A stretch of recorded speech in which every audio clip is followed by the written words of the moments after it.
So a few weeks ago, G9 and the rest of ILT held a half-day retreat to talk about the class of 2017. And even when you say that, the class of 2017, they sound like they should look like this.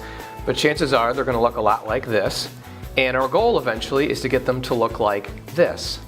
But we don't want to get ahead of ourselves because we know they're certainly going to need a little bit of this just to get through their day. But when we talk about academics and their growth and their progress toward graduation, the best place to really do that is going to be in our PLCs. And one of the things we want to encourage next year is to really bring artifacts into our PLCs. Now, artifacts that students make, but a lot like these, they tell us something about the people that made them. So our artifacts in our PLCs may look a little bit like this, something the kids write. We may ask them to do something related to prediction, summary, and inference. But to be honest, it could be any one of the 5 essential connections. These are the things we know students don't do well and need to do better. Things like argument, vocabulary, looking at various pieces of data.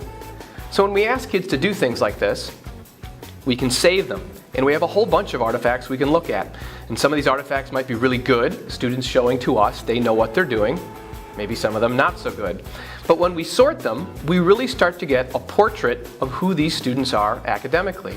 And when we look at them, maybe in something like a gallery walk, we can begin to put together a profile of these students that really help inform our instruction.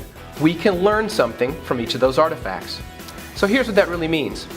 How can we make our classrooms more engaging, enriching, and relevant to students? It really does start in our PLCs.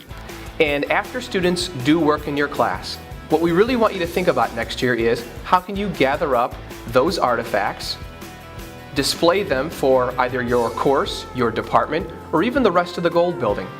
And when we're done, each of those pieces is going to give us a great portrait of who the class of 2017 is, and they'll help us better understand how we can serve them in the classroom.